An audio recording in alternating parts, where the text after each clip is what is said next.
podcast ini membahas 4 bidang ya teman-teman, pribadi, sosial, karir, dan belajar. Nah, kalau di 2 edisi kita yang dulu kita bahas soal karir, nah untuk edisi kali ini kita akan bahas soal belajar.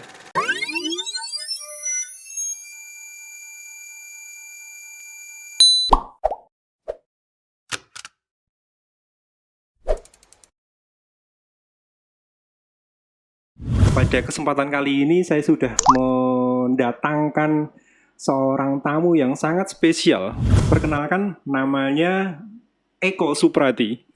Selamat datang. Terima kasih, senang bisa bertemu dengan Pak Henry di podcast ini. Jangan sebut saya Pak. Oh iya, Pak. Mas Henry. Oke, Eko Suprati ini adalah seorang yang tumbuh di, mungkin bisa disebut pedesaan ya. Pedesaan, gunung, pegunungan, tapi bisa menempuh studi sampai Eropa sana. Seperti apa dia mencapai titik itu, seperti apa perjuangan yang dia tempuh. Nah, mari kita bahas di podcast kita kali ini. Cita-cita untuk bisa sekolah di luar negeri itu muncul sejak kapan? Baik, terima kasih. Sebelumnya senang bisa berada di sini, berbagi dengan teman-teman semua, dengan Henry dan yang lainnya. Tentu saja saya bukan orang pertama. Kami sama-sama dari Wonosari Gunung Kidul. Kenapa tadi Henry bilang kita dari pegunungan tadi, itu kenapa itu. Dan tentu saja saya bukan orang pertama Gunung Kidul atau Wonosari yang kuliah sampai Inggris atau Eropa, katalah seperti itu. Cuman Henry baru kenal saya saja, mungkin begitu ya. Padahal dulu satu sekolah loh. Satu sekolah, benar sekali, satu sekolah. Kami jadi satu sekolah yang sama SMA. SMA IPA apa IPS? IPS. Dan saya juga IPS loh. Nah, oke. Tadi pertanyaannya bagaimana ceritanya bisa sampai keinginan mungkin dulu ya? Lebih muncul keinginan untuk bisa sekolah sampai jauh, sampai luar negeri itu. Jadi muncul kapan? Sekolah saya di University of Bedfordshire itu di Inggris, sekitar ya 20-30 menit dari London. Mungkin memang agak kurang terkenal jika dibandingkan dengan Oxford, Cambridge atau Birmingham, seperti itu yang lebih familiar ya. Itu adalah master degree dan saya mendapatkan beasiswa dari beasiswa unggulan dari Kemdikbud waktu itu. Tapi keinginan untuk sekolah ke luar negeri itu sebenarnya muncul beberapa tahun sebelumnya. Saya berangkat 2013. Jadi sebelumnya ini sebenarnya akumulasi kenapa bisa sampai di sana. Mungkin agak sedikit mundur lagi. Saya S1 saya di ISI Yogyakarta jurusan fotografi. Tapi saya banyak berteman dengan teman-teman dosen UGM, UNY, UMY, dan dari mereka saya mendapat inspirasi. Ada yang pernah sekolah di Leiden, ada yang di US waktu itu. Jadi saya merasa cerita-cerita tentang sekolah di luar negeri itu menyenangkan. Dan saya merasa saya punya teman-teman dekat yang bisa support saya. Tapi sebelum itu memang saya ingin sekolah setelah S1 saya selesai seperti itu.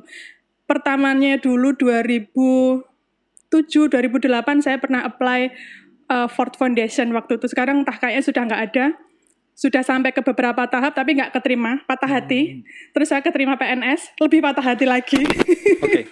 Mungkin Henry lebih tahu cerita drama saya menjadi PNS. Jadi tadinya saya saya dari fotografi, jadi mungkin bisa dibayangkan dari sebuah bidang studi yang sangat dinamis, sangat kreatif. Saya nggak bilang PNS nggak dinamis dan kreatif ya, tapi kemudian banyak rutinitas harian yang sangat saya waktu itu, aduh gimana nih, saya harus sekolah untuk keluar dari rutinitas ini, seperti itu. Dan patah hati dari Ford Foundation ditolak tadi, padahal harapan saya sudah membesar, udah GR, udah beberapa tahap saya lewati.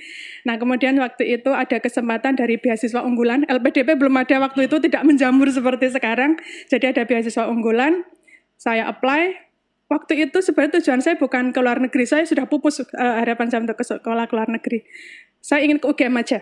Seperti itu. Tapi ketika di ruang seleksi itu ada salah satu pemilik program dari Kemdikbud itu yang tahu-tahu support saya. Kenapa enggak ke luar negeri saja? Bahasa jawab juga, ya kenapa enggak? Saya pernah bermimpi sekolah di sini Pak.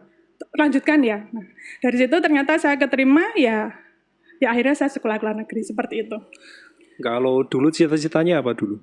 Kok waktu kamu kecil dulu, waktu kamu sekolah dulu ada punya cita-cita nggak pengen jadi apa itu apa? Enggak. Anggota DPR. Serius? Serius. Saya nggak tahu apa kerennya anggota DPR, tapi masih ada di diary saya. Saya ingin menjadi anggota DPR. Tapi saya Di diary kamu nulis diary dulu nulis waktu diary SD. saya. Masih ada. Dari SD masih saya simpen, SMP, SMA sampai Itu sekarang. catatan harian tiap hari nulis gitu. Enggak setiap hari. Cuma Pengen jadi anggota DPR. Bukannya kamu berarti kamu dulu suka politik ya? Enggak ada hubungannya. Saya tidak melihat sisi itu. Saya nggak tahu. Mungkin jalan-jalannya waktu. Itu terulang ketika saya mau masuk S1, ada wawancara dari dosen saya. Kenapa kamu mau jadi fotografer? Jawaban saya waktu itu tahun 2002, Piala Dunia kemenangan besarnya Brazil 2002. sama siapa? Jerman kalau nggak salah. Saya terinspirasi euforia Piala Dunia, saya ingin motret Piala Dunia Pak di Brazil. Oh, berarti kamu pengen jadi wartawan. Pernah. Nah, ini pernah juga ke situ. Nah, tapi sebenarnya ketika mereka, loh kamu suka sepak bola, persis pertanyaannya. Enggak Pak, saya suka jalan-jalannya. Saya bilang gitu. Jadi bayangan saya tuh, motivasi saya adalah jalan-jalan. Sama ketika saya memilih jurusan tadinya sebelum ke ISI, saya ingin ke UNY jurusan geografi.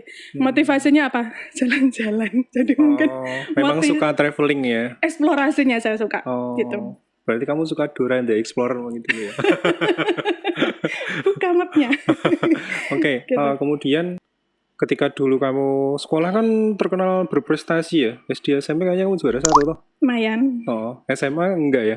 Enggak, sebab Anda tahu sendiri kondisi sekolah kita. Oke, maksudnya ini ada apa teman-teman? Kita bersekolah di sebuah SMA yang cukup favorit ya, Betul. yang isinya itu anak-anak pilihan. Kalau zaman dulu kan belum zonasi ya.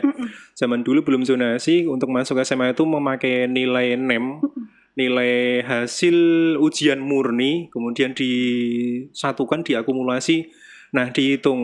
Nah ketika kami bersekolah di SMA itu bisa masuk SMA itu berarti nilai NEM-nya bagus-bagus. Nah, kami berdua kebetulan lulusan yang sama dari SMA itu. Kemudian setelah lulus SMA, hobi jalan-jalan itu semakin menguat atau bagaimana kok masuk fotografi? Saya baru sadar jalan-jalan itu ada nilai ekonomi yang harus dibayarkan. Oh gitu. Dan tentu saja itu tidak semudah sekarang anak-anak muda sedikit-sedikit traveling bisa entah bagaimana sekarang kondisi, tapi dalam kondisi sosial ekonomi saya waktu itu ya jalan-jalan itu kalau kuliah ya kita udah fase kuliah ya dalam rangka penugasan, dan alhamdulillah karena sekolah saya, jurusan saya bidang fotografi, hunting sana seperti Henry tahu, hunting sana, hunting situ, itu cukup memuaskan keinginan saya untuk exploring. Saya sempat membayangkan saya menjadi jurnalis di Tempo misalnya, melakukan investigasi mendalam sesuatu seperti itu. Saya membayangkan saya di National Geographic, kemana gitu. Tapi saya menyukai fotografi genre-nya foto dokumenter. Jadi saya senang bertemu orang begitu dan lain sebagainya. Tapi mendekati semester akhir, saya banyak fokus di antropologi visual, menggunakan foto itu untuk penelitian, untuk lebih ke sosioculture-nya. Jadi saya agak ternyata kelihatannya masih dalam lingkup yang sama foto dokumenter, tapi cara melihatnya berbeda. Nah, dari situ perspektif saya terhadap fotografi sedikit berubah, termasuk minat saya mau melakukan apa dengan itu berubah. Oke, kemudian untuk bisa bersekolah di luar negeri itu harus pinter banget, itu bener nggak sih? Relatif. Ada beberapa aspek kalau menurut saya, dan ini juga saya buktikan dari beberapa teman, tidak melulu itu soal nilaimu paling tinggi waktu sekolah, atau bahkan mungkin bahasa Inggrismu paling bagus, tidak. Saya pikir ada beberapa aspek yang penting untuk bisa bertahan survive di sekolah di luar negeri. Kita ngomongin ini dalam konteks kita mendapatkan beasiswa ya Pak Henry ya.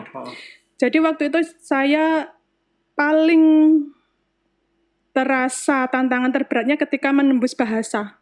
Saya sempat bahasa Inggris. Setelah lulus S1 saya sempat kuliah di Sanata Dharma, English Extension Course, itu program ekstensi seperti itu. Dan saya pikir sudah mendapatkan bekal yang cukup, ternyata tidak sama sekali. Bukan berarti kursusnya yang tidak berhasil, tapi memang berbeda sama sekali dunia akademis. kehidupan bergaul di Inggris itu sendiri berbeda. Dan terutama PR-nya adalah waktu itu ada requirement tentang level IELTS atau TOEFL yang harus dipenuhi. Itu waktu itu 6,5 sampai 7 seperti itu. Nah, itu saya boleh ngomong jujur ya, itu saya tes sampai 6 sampai 7 kali untuk mendapatkan skor untuk bisa masuk ke sekolah untuk dapat LOA namanya Letter of Acceptance-nya itu. Baru bisa lolos. Baru bisa lolos. Jadi Pertama kali dapat berapa? dapat sebenarnya waktu itu 6, IELTS itu 6, itu mungkin sudah setara 5,50 untuk TOEFL, tapi tidak cukup. Untuk Tapi level akademik kalau harus zaman lebih sekolah tinggi. dulu kamu bahasa Inggrisnya emang udah bagus atau Tidak. sama sekali tidak? Saya merasa saya tidak Terus suka bahasa kamu Inggris. mulai untuk bisa menguasai bahasa Inggris, kuncinya Kursus itu kursus sama sistemnya drill, kemudian drill juga itu maksudnya latihan terus. latihan terus, latihan ngomong terus ya. Dan ada satu fase dalam hidup saya kerja di LSM, sebuah LSM riset penelitian, dan di situ saya digojlok teman-teman dosen untuk selalu membaca. Kita membuat bibliografi tentang jurnal-jurnal berbahasa Inggris. Menurut saya itu salah satu poin penting bagaimana saya terbiasa membaca jurnal dalam bahasa Inggris. Jadi ketika tes, saya sebenarnya nggak mengingat rumus, tapi saya hanya mengingat apa bacaan yang pernah kamu baca gitu. itu berpengaruh sekali. Jadi saya, kalau orang Jawa bilang wangune opo yo, tapi sebenarnya wangunnya opo itu bukan asal tebak, tapi itu kan recalling kita pernah baca apa, untuk kalimat ini, kata ini dengan kata ini bagaimana memadukannya. Itu salah satu latihan bahasa Inggris terbaik saya dari kursus, kemudian terbiasa membaca jurnal, membuat ringkasan, summary. Kemudian ada satu program di kantor saya, itu ada program dari mahasiswa. Itu program di mana mahasiswa asing datang ke kantor saya untuk belajar. Saya dapat jadi pendamping. Mau nggak mau kan harus ngomong bahasa Inggris. Apapun omongannya. Saya pede. Kenapa? Lah mereka nggak bisa bahasa Indonesia. Saya nggak bisa bahasa Inggris juga masalah ya. Artinya harus nekat juga ya untuk bisa. Oh iya teman-teman, ini Eko ini sekarang bekerja sebagai Widyaiswara ya di lembaga P4TK. BPPPMPB Seni dan Budaya. Sekarang terlalu panjang ini buat saya. Widyaiswara itu dosen, sebenarnya dosen, tapi untuk guru. Jadi trainer for trainer. Oke. Gitu. Nah dari situ kemudian mendapatkan kesempatan untuk mempraktikkan langsung bahasa Inggris, dan itu cukup berpengaruh terhadap kemajuan kemampuan untuk bahasa Inggris. Nah ketika sudah menguasai bahasa Inggris, apakah itu artinya peluang terbuka untuk bisa bersekolah di luar negeri? Kemungkinannya menjadi semakin lebih besar. Karena ya itu tadi syarat. Semakin bahasa Inggris, apalagi yang mesti disiapkan untuk bisa sekolah di luar negeri begitu? Setelah sekian lama ya, untuk mencapai mau 6 kali tes bahasa Inggris itu menurut saya sudah prestasi sendiri bagi saya. Tidak, ternyata saya bertemu dengan teman-teman yang, Mbak, nilai saya jelek bahasa Inggrisnya. Sudah tes berapa kali, 1-2 kali. Dan itu sudah membuat alasan mereka untuk mundur. Ya, kalau saya eman-eman untuk seperti itu ya. Maksud saya ketika kamu punya niat itu ya latihan. Kalau belum dapat, kamu harus latihan bagaimana caranya kalau itu tujuannya. Tapi kalau memang tujuan akhirnya bukan itu ya 1-2 kali coba mungkin akan segera mundur. Artinya daya juang ya di sini teman-teman. Semangat untuk terus mencoba itu harus ada ya. Ketika kamu mengalami kegagalan 1, 2, bahkan 3-4 kali harus tetap pantang menyerah ya untuk ketika kamu ingin mencapai tujuan, yaitu bisa bersekolah di luar negeri. Dan saya apply sekolah itu lebih dari 1, banyak sekolah yang saya apply. Bisa berapa sebutkan? UCL itu University College of London, School of Visual Art, itu sekolahnya Andy Warhol di New York. Semuanya dapat. Ini anak desain ya teman-teman. Kan sebentar, Exeter, University of Exeter, tapi semuanya masih conditional acceptance karena bahasa Inggris saya belum memenuhi syarat. Nah ketika itu kemudian saya push ya mereka tetap, kalau saya mau ke sana tetap harus bahasa Inggrisnya sesuai yang 6,5 sampai 7 tadi kan. Tapi kemudian saya push di samping itu juga karena saya sudah dapat beasiswa duluan waktu itu Pak Henry, jadi saya belum dapat sekolah, tapi saya sudah lolos beasiswa, jadi juga saya mendapat dukungan semangat dari situ, akhirnya bisa ke Inggris yang itu. Oke. Gitu. Kemudian kamu tadi menyebutkan bahwa kamu berada dalam sebuah lingkungan, yang lingkungan itu membawa kamu ide atau inspirasi untuk bisa bersekolah di luar negeri. Artinya circle atau pertemanan itu penting ya, penting dalam sekali. Sebuah Penting sekali. perjuangan untuk mencapai sekolah di luar negeri. Kemudian kalau saya tanya inspirasi terbesar kamu untuk bisa sekolah sampai jauh itu apa sih? Soalnya dulu saya terus terang saya juga punya cita-cita seperti itu juga, tapi ada hal besar lain yang ingin saya dapatkan selain bersekolah di luar negeri. Kalau kamu, kenapa kok kamu bisa mau mengalahkan keinginan-keinginan lain sehingga kamu tetap ingin berniat kuat bisa bersekolah di luar negeri? Nah, sumber inspirasi terbesar apa itu kalau saya tanya seperti itu? Kok saya nggak pernah memikirkan itu? Entah itu tantangan, apakah itu haus secara akademik atau Kalau haus secara akademik kan sekolah di dalam negeri juga bisa. betul sekali. Mungkin lebih ke tantangan buat diri saya untuk melihat dunia luar ya. Seperti apa rasanya hidup di kondisi masyarakat yang berbeda sama sekali dengan saya, iklim geografis yang sama sekali berbeda dengan saya. Mungkin itu tantangan, keinginan saya untuk melihat itu, untuk melihat dunia lebih luas seperti itu. Hanya itu saja? Atau gara-gara kamu sering nonton film atau apa itu sehingga... Waktu itu apa ya? Tapi saya ingat kembali lagi ke buku harian ya, Henry ya. Dan di buku harian itu saya tuh yang kelas 1 SMP itu saya sudah nulis, saya ingin melihat musim salju di Eropa. Seperti itu saya nggak tahu kenapa saya nulis seperti itu, ya nggak tahu. Dan itu baru saya buka-buka lagi, nggak tahu itu bagaimana mencantol ke situ.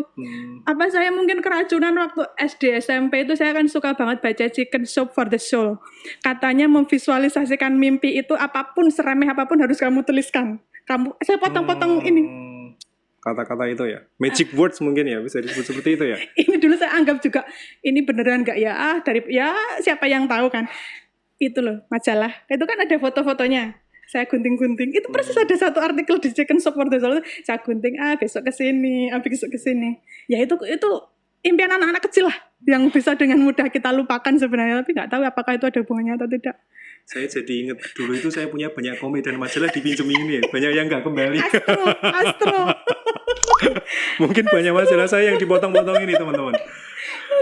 Oke, mungkin kalau kamu ada yang bilang bahwa sesuatu yang kita impikan itu bisa terwujud, itu berarti ada benarnya ya, bahwa mimpi-mimpi ketika kecil kita punya fantasi untuk misalnya bisa melihat salju segala macam, kemudian akhirnya ketika dewasa itu yang mendorong keinginan kuat kita untuk bisa mencapai titik itu sebenarnya ada benarnya juga ya. Dan hal lainnya adalah portofolio. Ini mungkin yang saya sering ketemu dengan teman-teman ABG SMA SMP.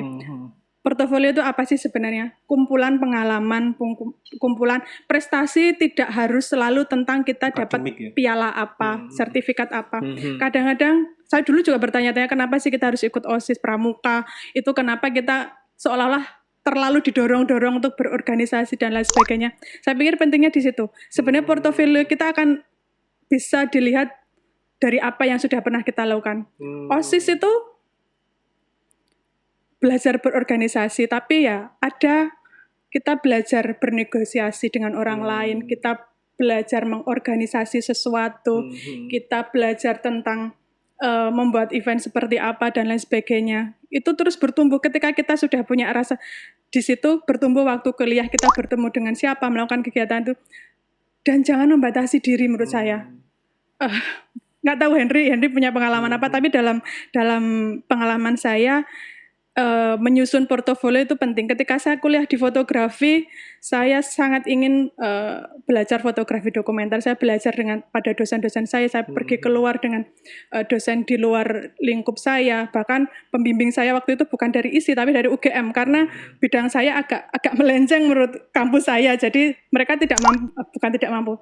Lebih ada orang yang kompeten dan itu dari UGM seperti itu dan lain sebagainya. Saya bertemu dengan teman-teman dari antropologi, komunikasi dan portofolio saya terbangun dari situ. Oke, balik lagi. Berarti berorganisasi itu penting sekali ya untuk bisa kita punya kemampuan di ketika masa-masa dewasa seperti ini. Mungkin ada benarnya juga ya teman-teman. Saya cerita sedikit. Kalau saya sendiri merasakan ketika saya sudah masuk di dunia kerja, saya bekerja sama dengan orang yang punya pengalaman berorganisasi dengan orang yang tidak, itu beda sekali rasanya. Ketika bekerja sama dengan orang yang terbiasa berorganisasi, itu ketika pendapatnya tidak diterima, dia akan menerima dengan dewasa. Dia tetap bisa bekerja dengan baik. Beda dengan orang yang tidak pernah bekerja berorganisasi, itu ketika dia bekerja sama dengan orang-orang, dia akan mudah untuk ngambek. Iya. Dia akan mudah untuk, karena opsinya dia sedikit. Ketika ada masalah, menurut dia opsinya cuma 1-2, padahal kita pernah melakukan itu dan opsinya lebih banyak. Dan berorganisasi di sini kan bukan berarti harus yang ikut BEM atau apa ya. Organisasi kecil-kecil misalnya. komunitas ya, komunitas apapun itu, tidak harus di sekolah ya teman-teman, tapi bisa di luar sekolah. Tapi bukan geng ya, ini maksudnya. Tapi lebih ke komunitas yang ada tujuannya, yang positif tentu saja. Ada impact-nya di luar kelompok itu sendiri. Oke. Kemudian juga terasa sekali ketika bekerja, ketika udah masuk di dunia kerja itu saling menghargai perbedaan. Seperti itu juga sangat berbeda antara orang yang biasa berorganisasi dengan yang tidak berorganisasi. Seperti itu. Nah, itu pengaruh juga ketika kamu berupaya untuk bisa bersekolah di luar negeri. Sangat karena sangat pengaruh juga. Bagaimana mungkin kita lebih ke teknis ya Henry ya, terkait misalnya mengisi esai ketika apply beasiswa, apply sekolah, itu kan mereka ingin tahu motivasi, mereka ingin tahu apa rencana kamu. Nah sebenarnya dibalik ketika mereka melihat motivasi atau rencana itu kan bukan mereka ingin mendengar saya dari keluarga kurang mampu, tolong dibantu untuk sekolah lebih tinggi, saya akan bekerja atau belajar keras. Tidak sebenarnya. Yang ingin mereka lihat adalah kamu sudah ngapain saja. Nah itulah ya kenapa saya tadi bilang portofolio itu penting, sehingga kita bisa cerita. Saya waktu SMA pernah ikut organisasi ini. Mungkin nanti waktu kuliah saya bersama teman-teman saya membentuk kelompok belajar kajian fotografi. Waktu itu sangat jarang ya, 2002, 2003 itu masih, sekarang banyak. Saya bersama teman-teman saya, bersama masyarakat sekitar Ngadi Suryan, waktu itu membuat workshop kamera lubang jarum bersama anak-anak supaya mereka mengenal lingkungannya. Menurut saya itu yang ingin mereka, seberapa konsisten saya dengan jalan saya. Dan ketika apply itu saya jadi apa, dan setelah melihat pijakan saya dari belakang tadi, ke depan saya mau apa dengan pijakan yang sudah saya miliki. Jadi saya sering melihat kesalahan teman-teman yang melakukan aplikasi beasiswa itu mendramatisir keadaan seolah-olah itu membantu mereka untuk kayak dikasihani oleh siapa nama reviewernya. Tidak, sebenarnya mereka ingin melihat kamu sudah ngapain saja dan mau melakukan apa, step-step yang kamu bangun apa. Gitu. Dan ketika jejak kita berorganisasi itu kita kelihatan, kita sudah membuat apa untuk lingkungan kita, untuk bidang kita, seperti sekecil itu apapun. Misalnya saya waktu itu bikin yang lingkup 1 RT, seperti itu mereka kan tidak melihat lingkupnya, tapi memang realnya itu, upaya nyatanya. Seperti itu. Artinya pengalaman, berorganisasi itu sebuah hal yang sangat penting ya, apalagi untuk remaja-remaja sekolah seperti ini. Nah kemudian tadi sempat bilang jangan membatasi diri, itu maksudnya bagaimana?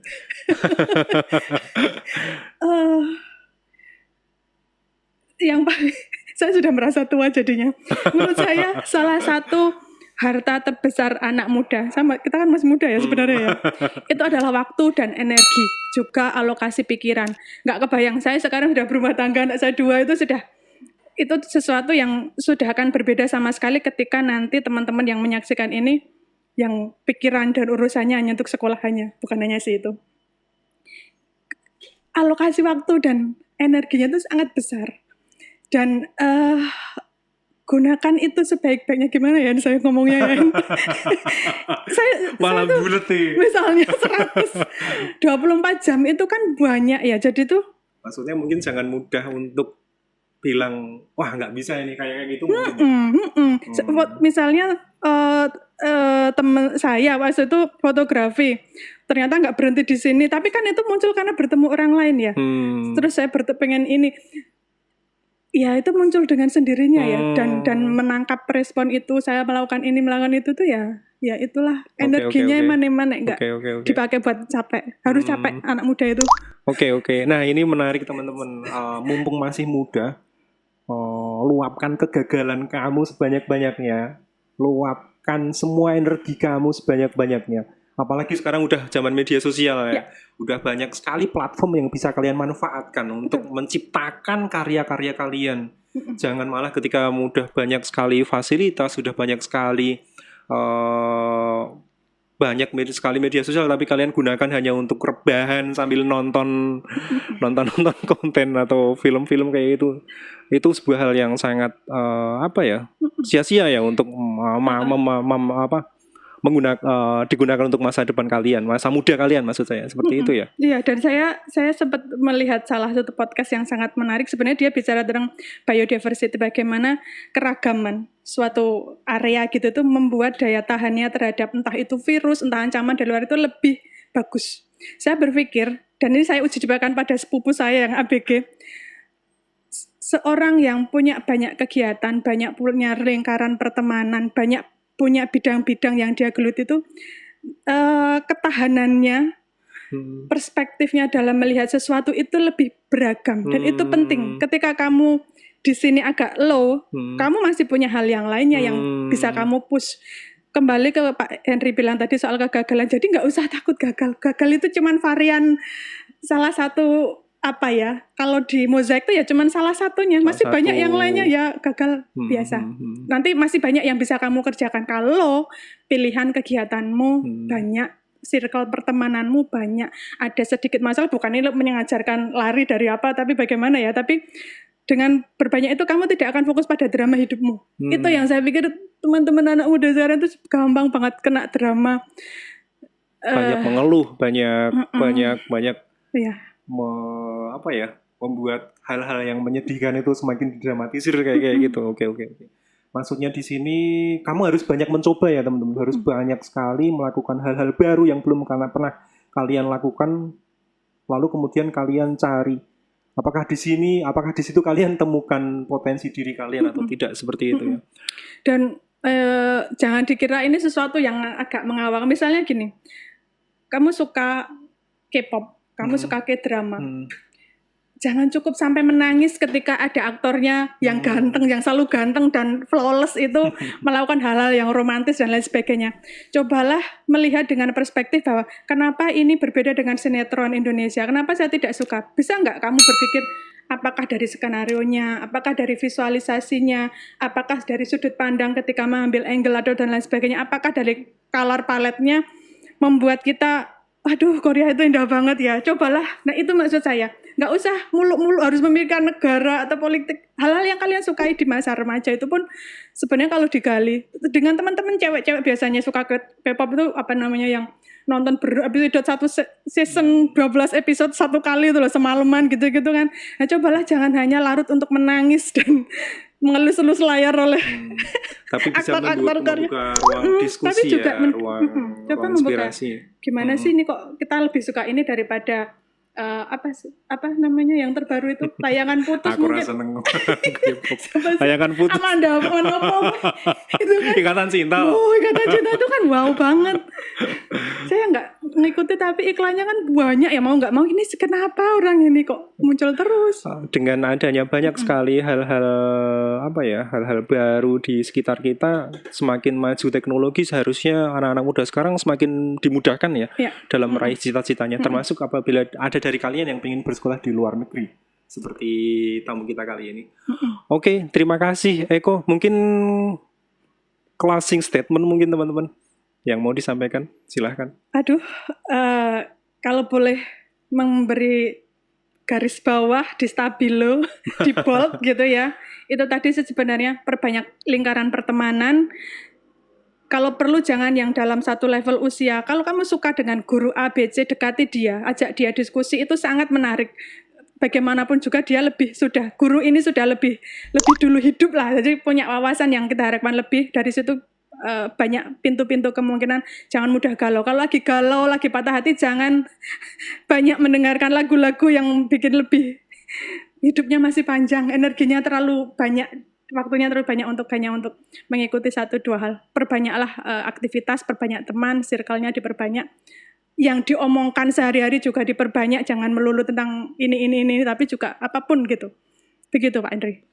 Oke, itu tadi closing statement dari Eko Suprati, seorang anak muda dulu anak muda, kemudian bisa Masih muda, bersekolah guys. di luar negeri tanpa biaya ya, karena disekolahkan melalui beasiswa. Seperti itu. Terima kasih sekali lagi Eko atas kehadirannya. Mudah-mudahan semakin sukses di masa depan dan menginspirasi banyak orang Terima perjalanannya. kasih. Oke, Sama-sama. sampai jumpa lagi teman-teman. Sampai jumpa.